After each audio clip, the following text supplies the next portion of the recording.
Welcome to Better Together with your hosts, EmmaLee Italia and Jennifer Morrow. When we all work together, we are stronger and can accomplish more for the kingdom of God. And now, here are the hosts of Better Together, EmmaLee Italia and Jennifer Morrow. Hi, folks. Thanks for joining us for another edition of Better Together. I'm EmmaLee Italia, and I'm blessed to be hosting with Jennifer Morrow. Hello, blessed. Aww. Absolutely. Made me feel good. So, how was your Easter and Holy Week, Jen? We're just coming off of a big grand celebration. How was it? Right? It feels like a long time since we've been together, but yeah, since we were with everybody, we've had Holy Week and Easter, like you said. Busy, of course, work-wise, covering the Palm Sunday, the Chrism Mass. But then I was blessed enough to have the teams stepped in so I could take some time off. I did get to celebrate Holy Thursday at my home, and then for Good Friday, I was on a plane to Germany, and I was in Germany for a week, so I actually got to celebrate Easter in Germany. Wow. So it was beautiful. What was that like compared to being at home? Yeah, it was different, but I used to live in Germany for a few years, so we had gone back to see our friends who are really our family. Aw. And it was amazing to go to Easter Sunday Mass. So we were staying in the town that we used to live in, a small town called Euerbach in Bavaria, and we can just walk to church. We can be there in like 2 minutes, how nice. and it's all these cobblestone streets and green grasses. But one of the nice things in Germany is like when you're walking through the little towns and stuff, all of the little trees are decorated with the Easter eggs. Yeah, usually that's ones that people have made. right. And there's usually little Easter baskets around. Sometimes there's a bunny floating around. So we walked into the church, and of course it was in German. But you can understand, Right. you get what's Sure. going on. But it was really, really nice to see.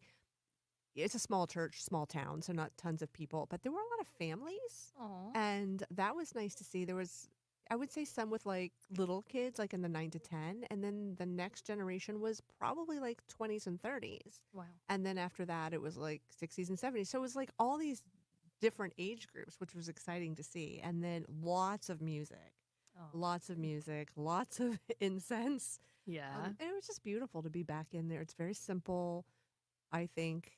Overseas, the day is only about celebrating being with family, celebrating your faith. Lots of walks in through the grass and Good pastures. Yeah, it was actually pretty good weather. Oh, good. And what's really neat in this church, specifically in this town, the tabernacle is actually shaped like a stone.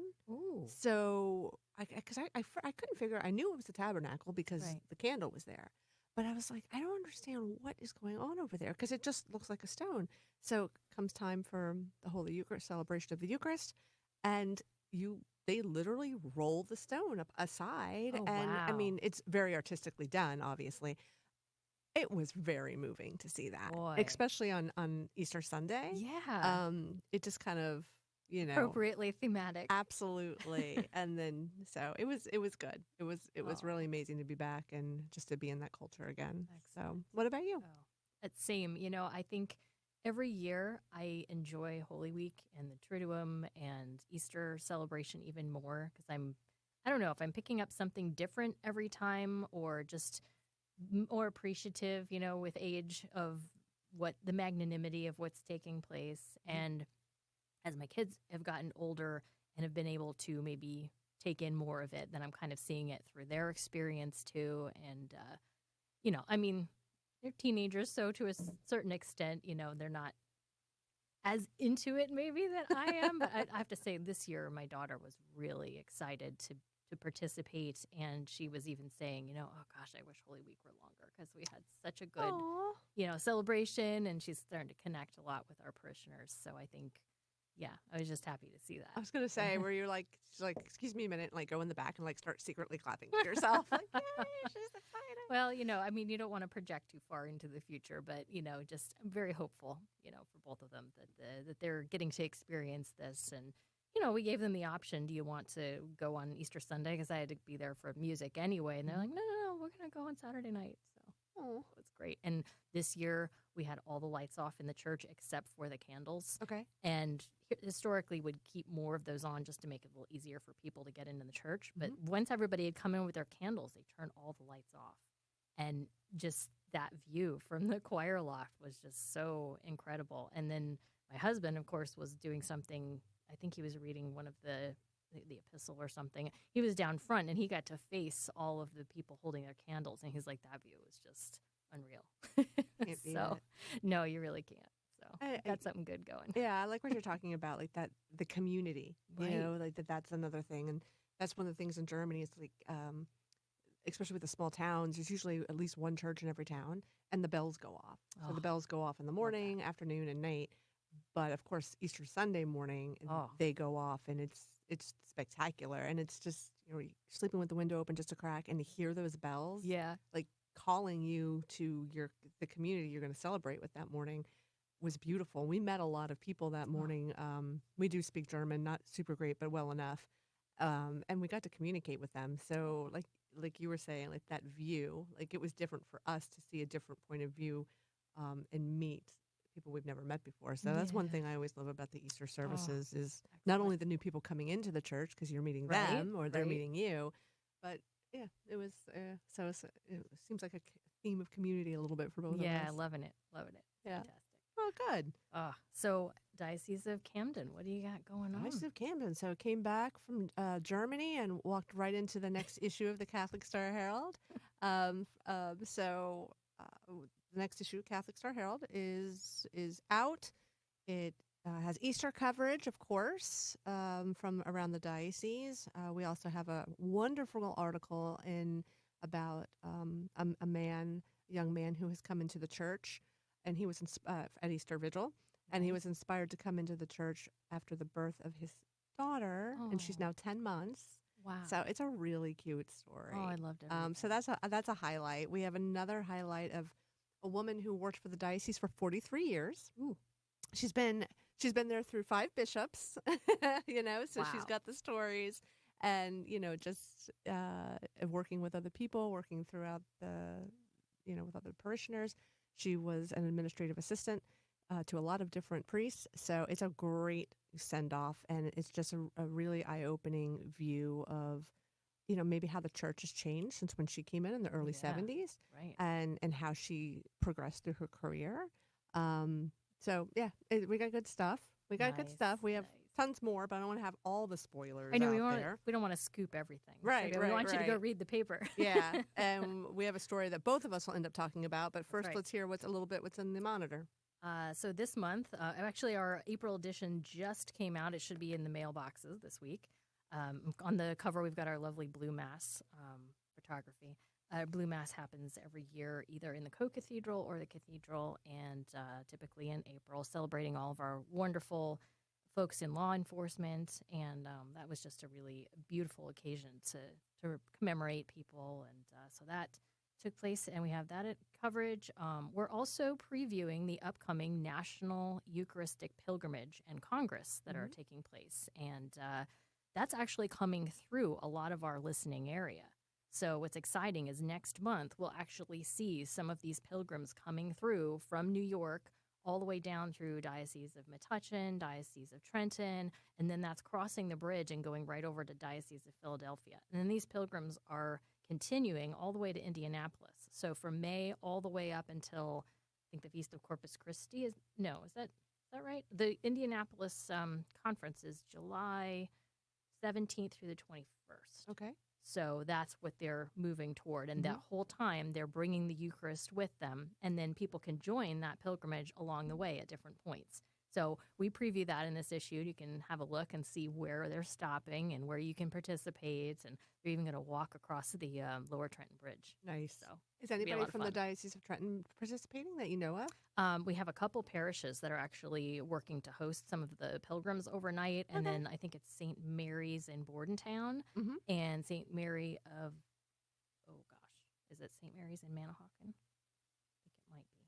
And then the Trenton Cathedral. Okay. So it would be 3 different opportunities, I believe, there to take part in a little pilgrimage, take part in a mass, and maybe hear, special homily specifically about the Eucharist. So, definitely want to check that out and see how you can participate. And I know that the Diocese of Metuchen is also taking part in that. Yes. I've heard a lot of talks.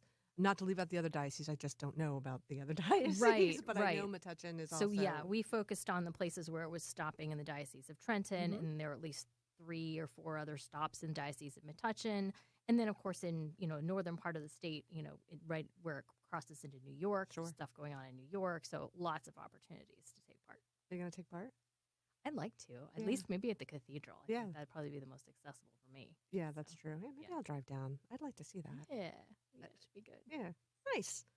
And I actually got to talk to Congressman Chris Smith and his wife Marie for our Be Inspired feature. Okay. So definitely check that out. Actually, I think it'll be online sometime the next few days as well, but you'll want to take a look on in the Monitor and just kind of get to learn a little bit more about how much he and his wife have been doing for, gosh, it's half a century now of defending human dignity. So they've really just been wonderful advocates. Mm-hmm. I always know when I'm looking at legislation, and if it has to do with human trafficking or religious freedom, among many other things, I know that Chris Smith will be one of those sponsors because those are, among his passions as a faithful Catholic. And he's probably one of the busiest people. He's like chaired over 600 hearings. And it's something unreal. I think he just chaired one the other day. I can't wait to read it, actually. I've had the honor of only speaking with him once, and he was genuinely a very nice man. Oh, yeah, they're fantastic. Great. All right, I can't look. And speaking of legislation, we have something coming up. There's an action alert on njcatholic.org. Help me with the URL here. I wrote it down. Yeah, no problem. So it's the NJCC, which is the New Jersey Catholic Conference, and they are the public policy arm of New Jersey's Catholic bishops. So they have a new action alert out for people to reach out to your lawmakers to ask for funding for non-public school when it comes to busing services or transportation services and nursing. Right. And now is the time to contact your lawmakers. And if you don't really know what to write when you contact them, as EmmaLee was saying, you can go to njcatholic.org/faith-in-action.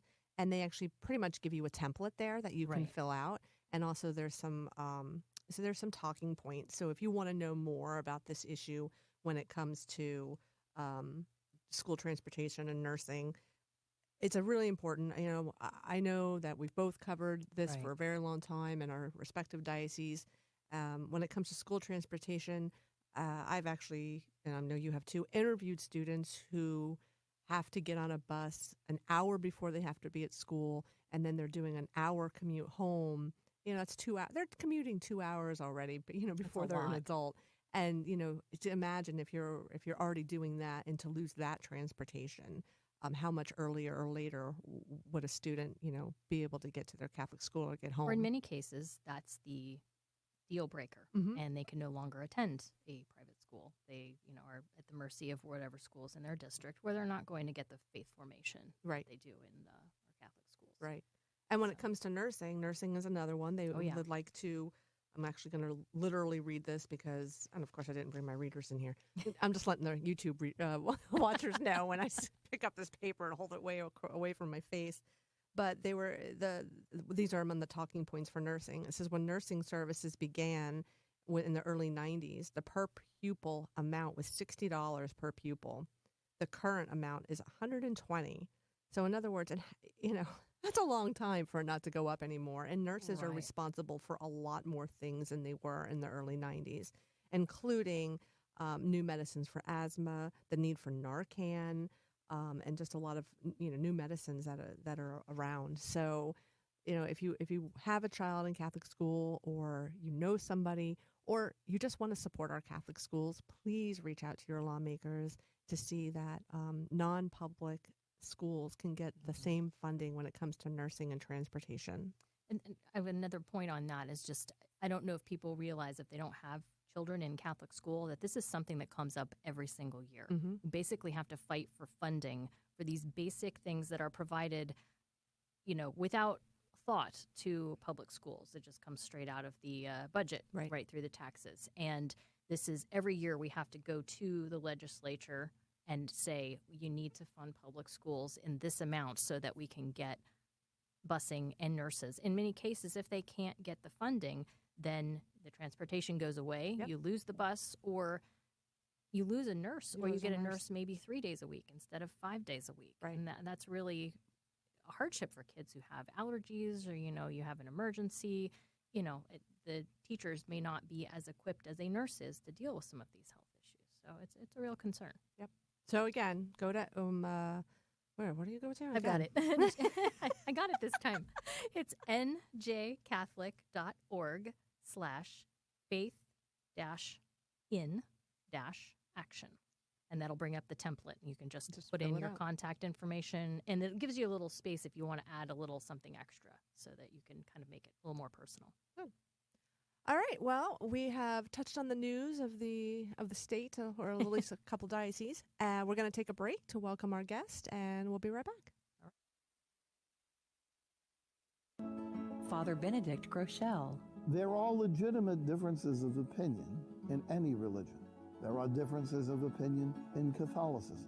But in Catholicism, you expect that people will take the teaching of its supreme authority seriously. To go diametrically opposed to those teachings is to not be a Catholic.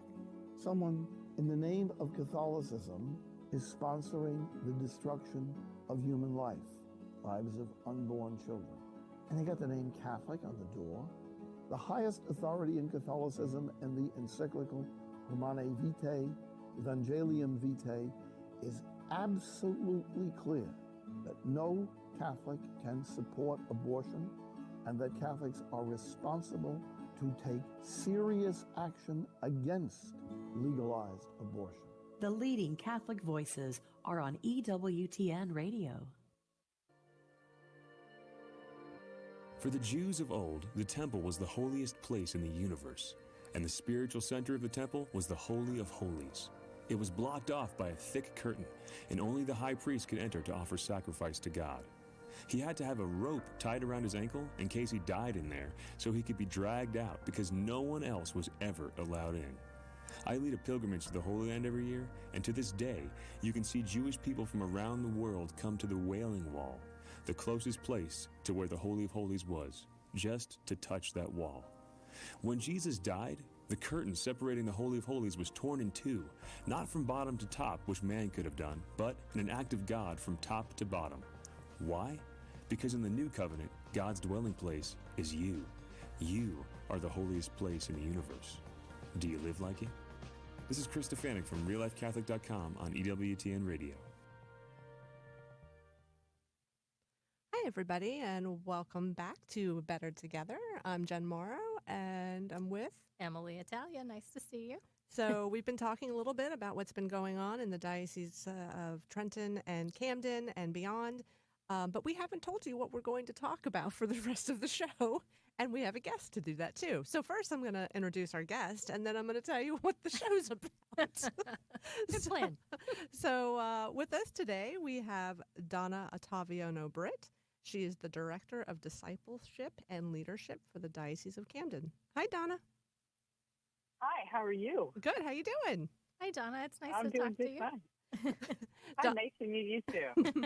So, Donna, we did not tell the radio show what this is going to be about today. So what we are talking about is Easter joy.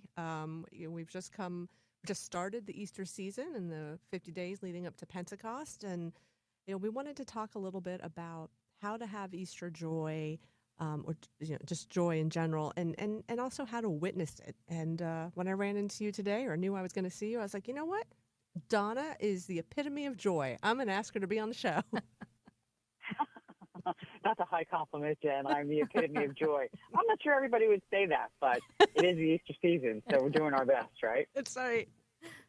So what would be some of your, when Easter joy comes to mind, what kind of advice would you have? It can be a difficult world out there these days. How can people keep Easter joy in their heart?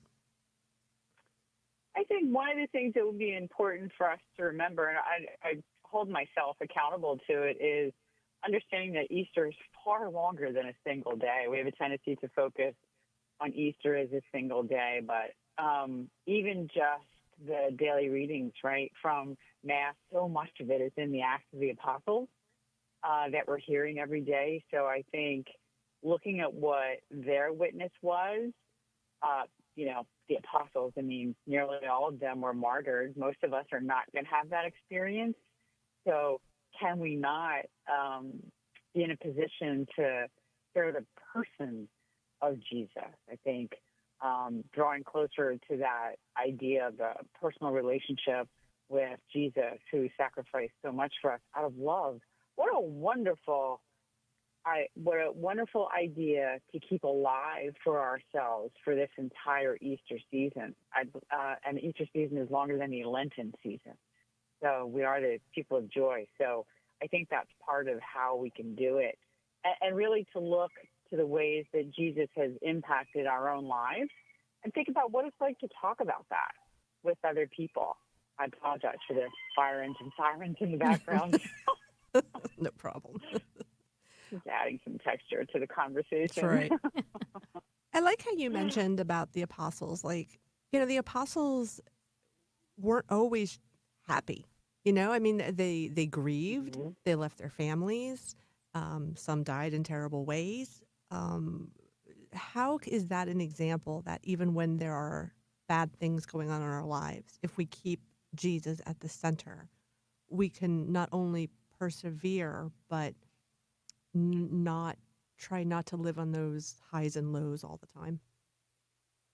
Yeah, I think there's, St. Ignatius of Loyola has taught about spiritual consolation and spiritual desolation, right? Spiritual desolation is when God feels far. Spiritual consolation is when he feels close.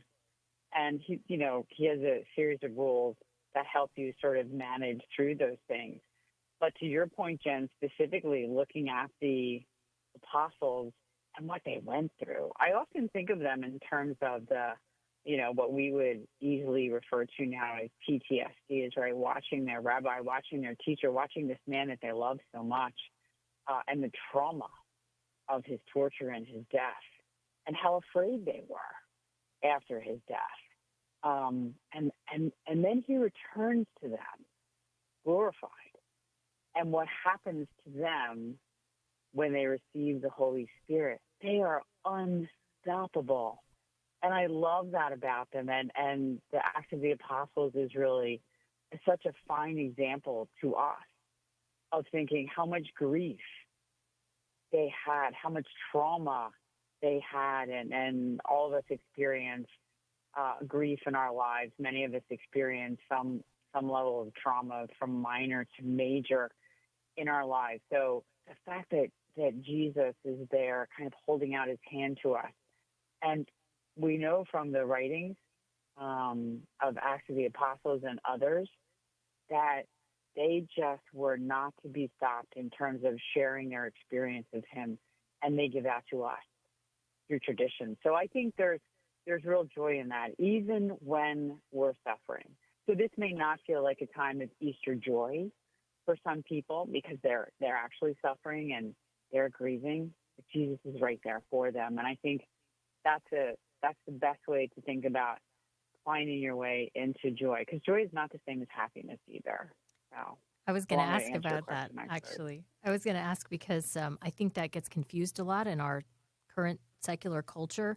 Happiness is so dependent on external experience or external happenstance rather than joy, which is something that you can only get from that's constant, something like Christ or God. So how would you describe that to someone who's really kind of stuck in the idea of, well, my happiness is dependent upon my circumstance? Yeah, I think, and think about how you would witness that to someone else, right? So I loved your question, and I think all of us have to think about how would we answer that for someone? Like anyone who says, like you said, my happiness is determined by my circumstances. Well, it might be. I mean, I can really be happy with a really fabulous new pair of shoes, but it's temporary, right? I love shoes. So it won't be new forever forever. For me. That's right.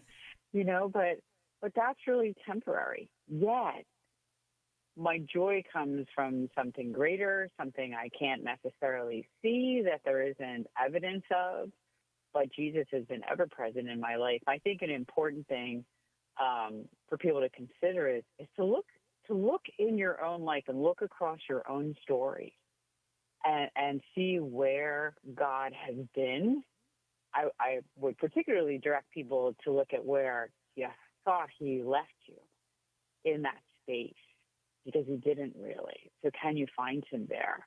And that's really the joy, I think, that can come for people as they, move further into their spiritual lives and their faith life, is that he never leaves.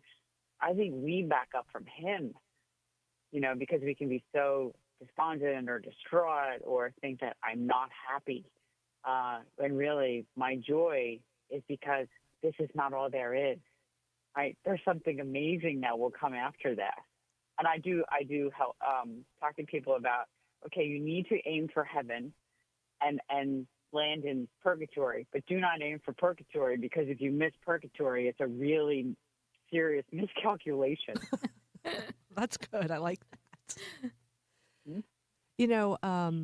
Somebody told me a really good quote today. God inhabits what he creates. Do you think, we're made for joy? You think remembering that, God inhabits what he creates can help people, all of us, remember that joy in our hearts?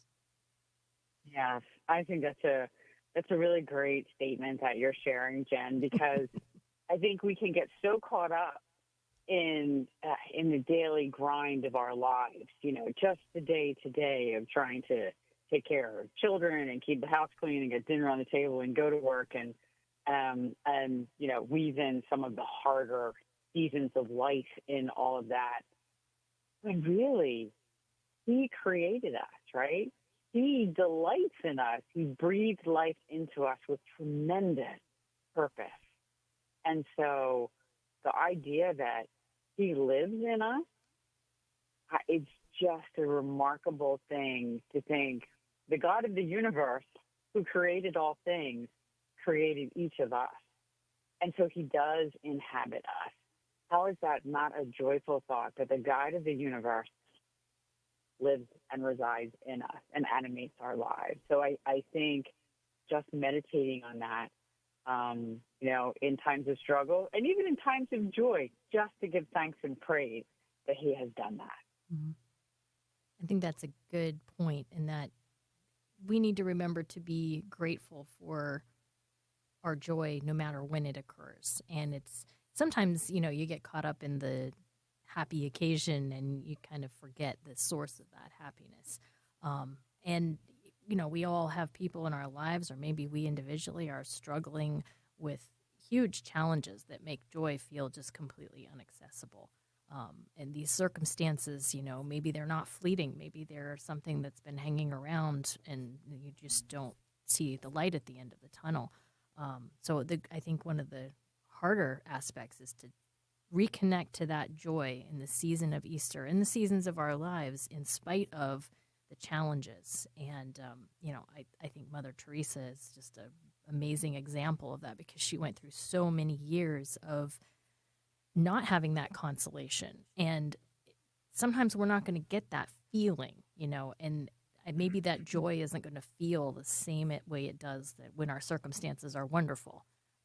But she didn't lose that connection, because she knew God was there. Even though she couldn't feel that consolation, she just trusted and said, this is the way it is right now, and I feel lost, but I'm going to keep being faithful to the path he's chosen for me and to the mission he sent me on. Did you want to speak to, how do we help anyone in our lives who is in a position like that, where they're just not seeming to be able to access that joy? Just their circumstances are they're so downtrodden, they just don't seem to be able to connect.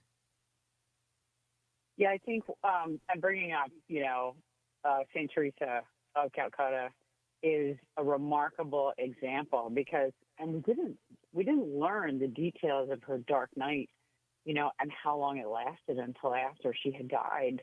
And look at the way we react to her and the photos of her with that smile. She's remarkable. And so she is a perfect example of knowing God is there. Didn't feel like he was, but she knew he was there, right? That deep faith. She looked joyful in all of those pictures and that beautiful smile on her face. And if you look at what she did, she was a great accompanier. And I think your question, Emily, like using her as an example, we have to be able to walk with our friends and family and coworkers. Pope Francis is calling for accompaniment for, I think, his entire papacy. And so what is it like for us to walk with another human being who's struggling?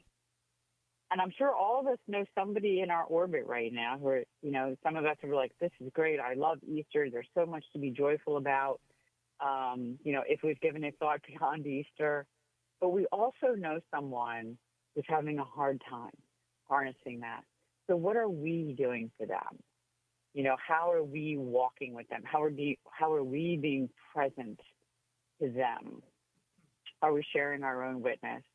I was part of a conversation lately is that people don't need our information. We live in an age of massive amounts of information. It's so easy to find at our fingertips.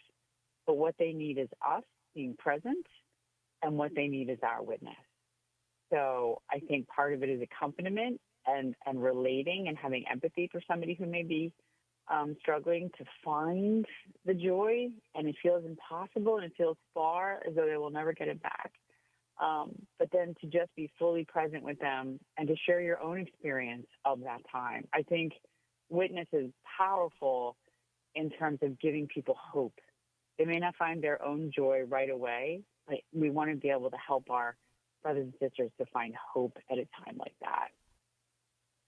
And hopefully our experiences where we haven't felt joyful, that we can witness to when we're around our friends and family who are struggling, they can see that, right now we're experiencing that Easter joy in spite of having been through these difficult times. And that can hopefully help give them a sense of hope that, this isn't going to be this way permanently. I will return to that sense of joy and that sense of Christ in my life.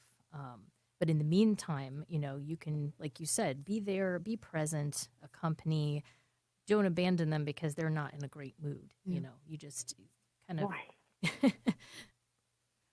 And, Donna, you mentioned something, what they need is our witness. I like how you said that, because I think that we can tend to think, well, I can't be the person who lifts this person up. I don't have it in me, or I got something else going on in my own life. I can't do it. But sometimes you have no idea of like the smallest little movement or action that you can do actually turns out to be the witness they need. Mm-hmm. I mean, so what is that? Yeah. That's trusting in the Holy Spirit to give you the words right to say to them about your own story.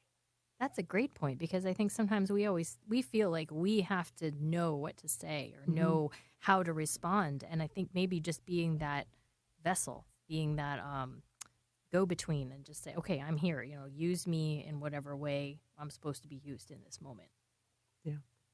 Right. Because go ahead. Didn't Jesus say it in the scriptures? I'm not one to quote, the book, the verse, the line, because I don't know it well enough. But I believe he told his apostles and disciples, do not worry about what you are to say.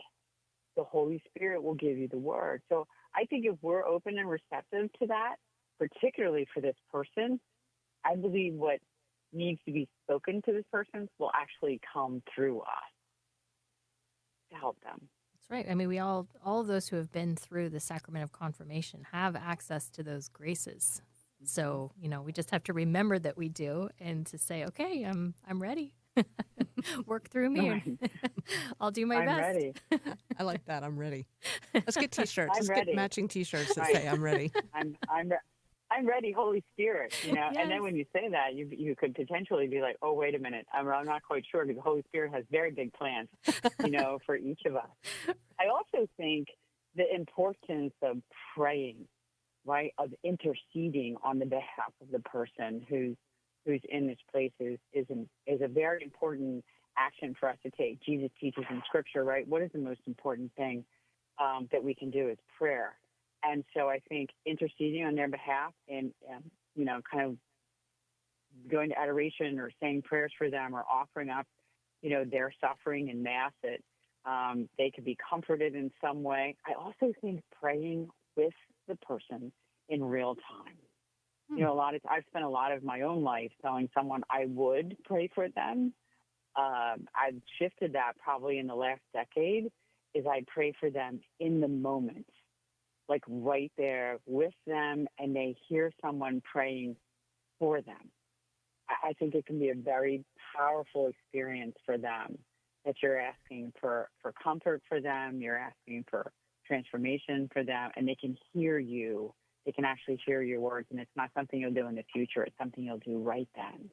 Very powerful. That is powerful. What is the reaction when you say you want to do that? Are they surprised? Are they?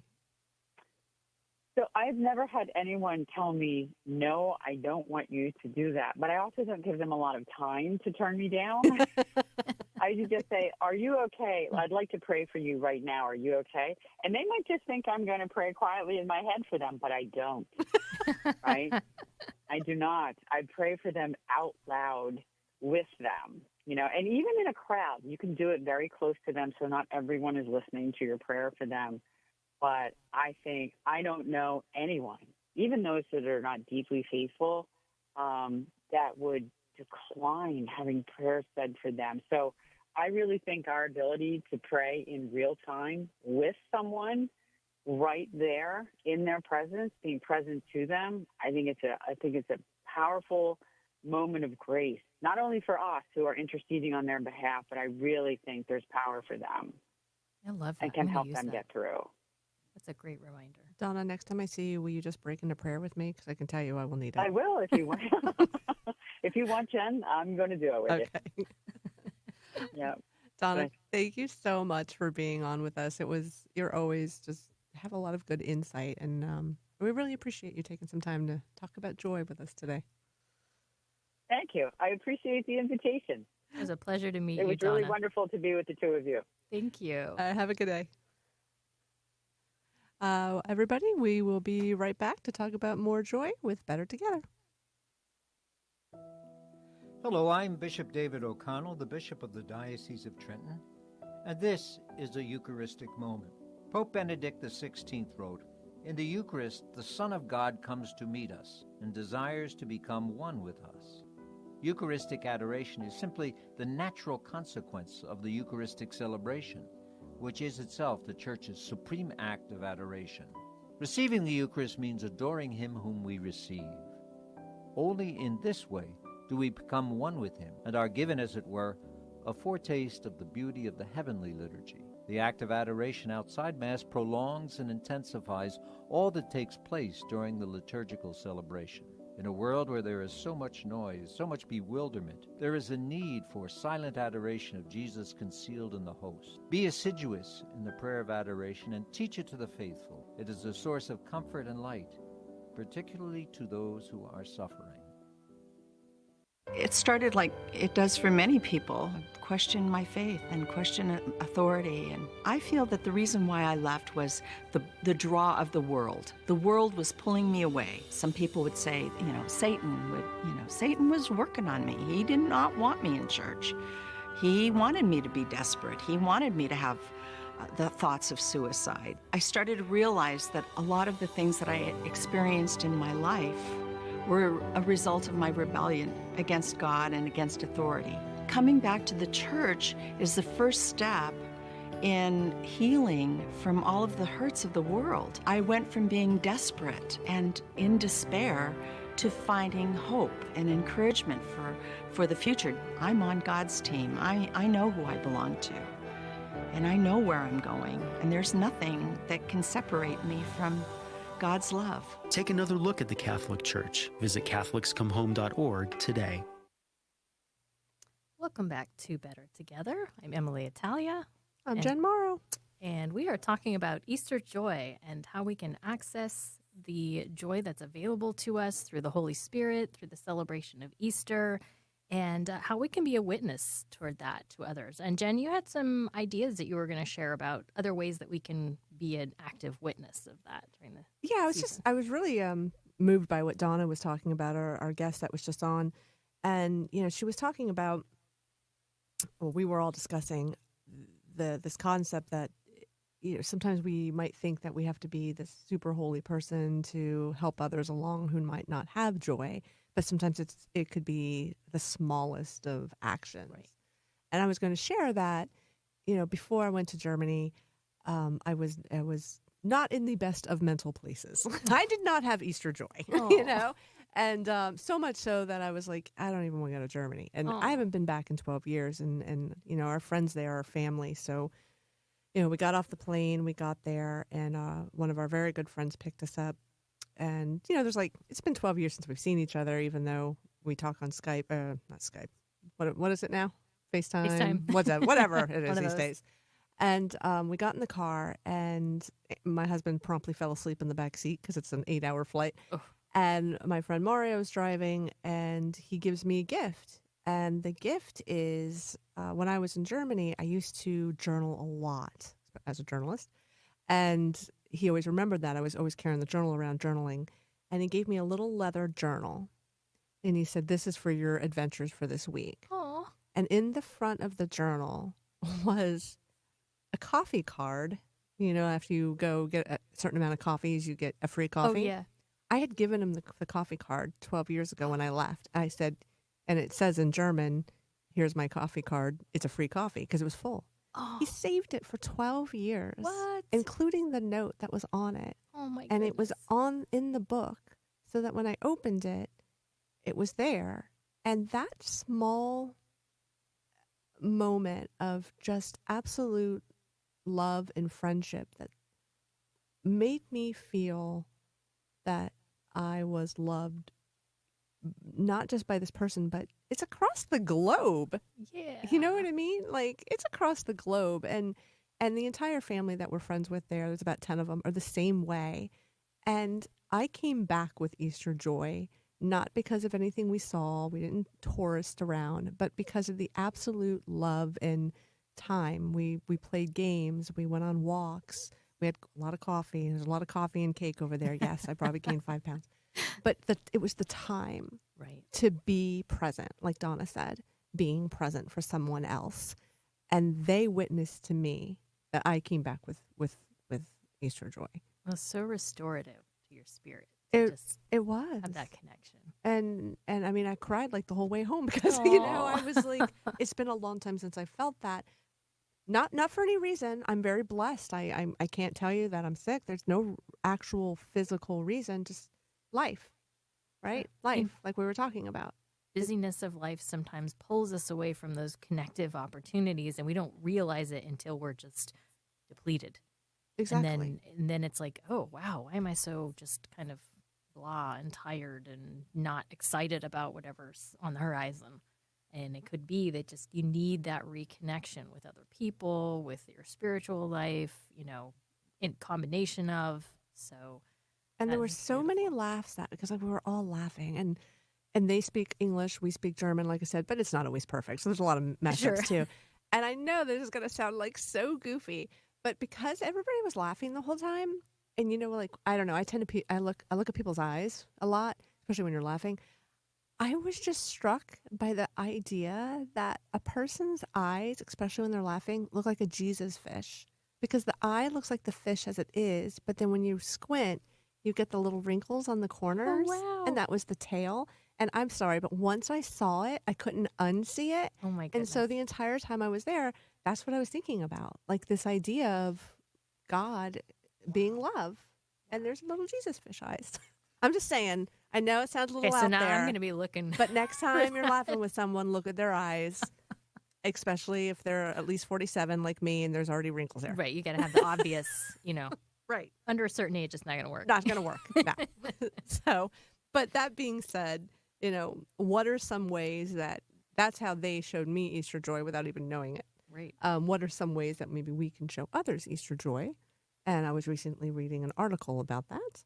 And here are some suggestions. Excellent. So, taking notes. Yes, here we go. So one of them was host a neighborhood gathering, maybe like on a Sunday afternoon, especially as the weather is getting nicer.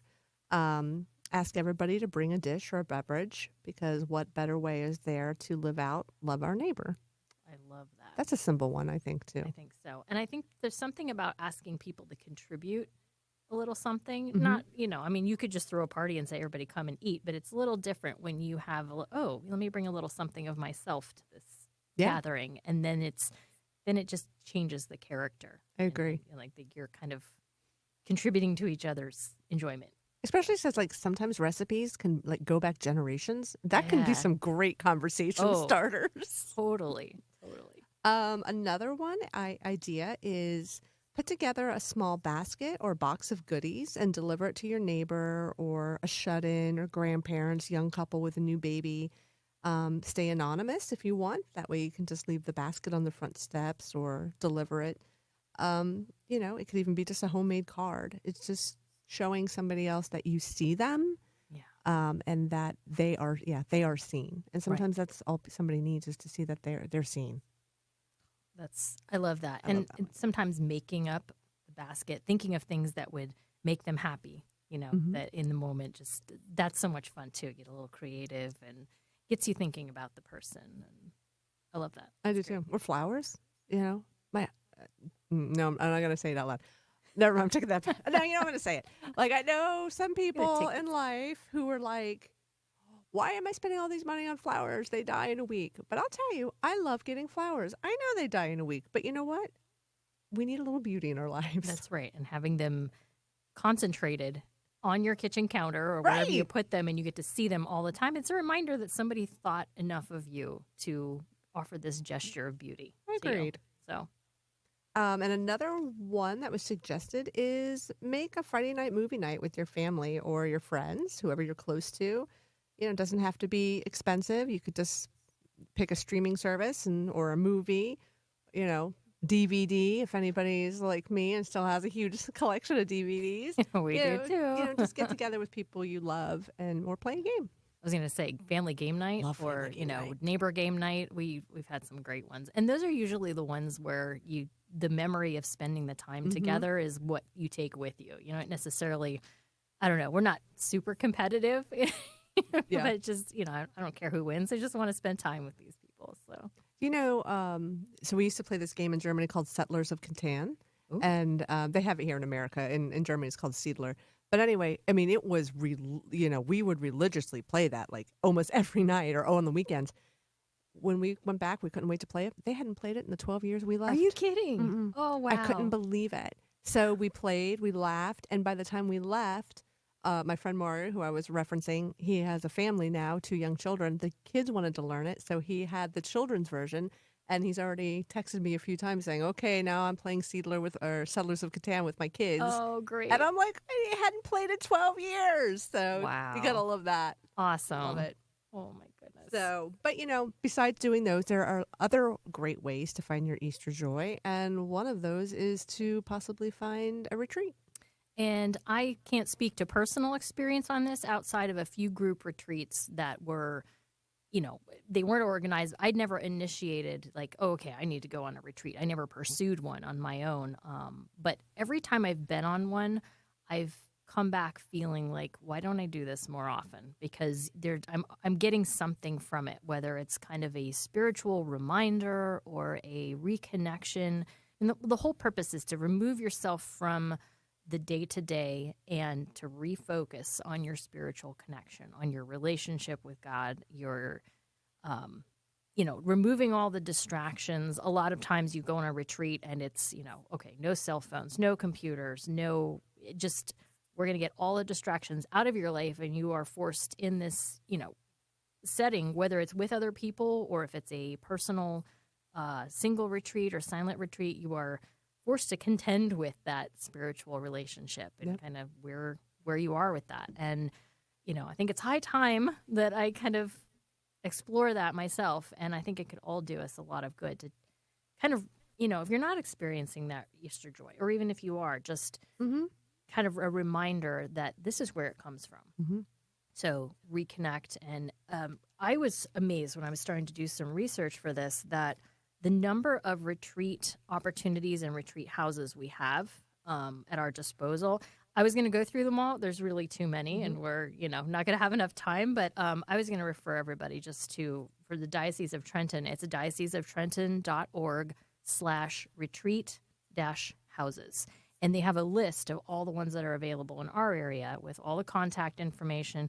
And they have tons of retreats coming up. Every type you could imagine, whether you want to do it with a group, by yourself. And a lot of these places have pretty nice accommodations. So it can be pretty, almost like a little mini personal vacation. And they're located in beautiful spots. We have quite a few in the Diocese of Camden, too. I know Metuchen does, and Newark and Patterson. So every diocese in our state has a list of retreat homes. And, I can speak to... Well, I can speak to the ones in the Diocese of Trenton since I live in the Diocese of Trenton. But I've also been to one or two, actually, in the Diocese of Camden. One in Cherry Hill, which is run by Franciscans, and it is on a very peaceful piece of property where there's areas to walk. Like EmmaLee was saying, that, some are led retreats, but some are silent retreats with a lot of time of prayer, which is one thing our guest Donna was talking about is prayer is central to Easter joy and keeping us connected to God and Jesus as the center when everything can be topsy-turvy. So I would say... And they really facilitate that ability to pray. Because you're removed from everything that's distracting you, it's probably easier to make that prayerful time fruitful. Right. You're just, okay, this is what I'm here to do. I'm going to concentrate completely on this. And I don't know if I personally could do a silent retreat. I think that's obviously why. But I was thinking the same thing for myself. Like after 5 minutes, I'm like, where are the people? Yeah, I don't think I could do it. But I have heard wonderful things about the silent retreat. And all jokes aside, I probably would enjoy it because I wouldn't feel the need to feel silence. A week would be a lot. No, I couldn't do a week. But some of them, are 48 hours. Yeah, I could do that. Probably manage that. Especially we should do it together and see if we could do it. There's no way we're doing that. We just start looking at each other and laughing. I'd have to be in a completely different area. Like, okay, I'll see you in a couple days. Without a doubt. So everybody, goodness. I definitely recommend going, if you're, no matter what diocese you're in New Jersey, go to your diocesan website. There's tons of resources there when it comes to retreats. Something else we didn't talk about is a spiritual advisor. Oh, yeah, you're right. Spiritual advisors can be another wonderful resource for helping you find your spiritual center. And a lot of these places, these retreat houses, do have spiritual advisors, or they can connect you with one. So if you're not looking to do a retreat, but you just want to have somebody to connect with, they can put you in touch with somebody who's right for you. I did have a spiritual advisor for a while through my parish. Oh, nice. Yeah, a lot of parishes have them as well.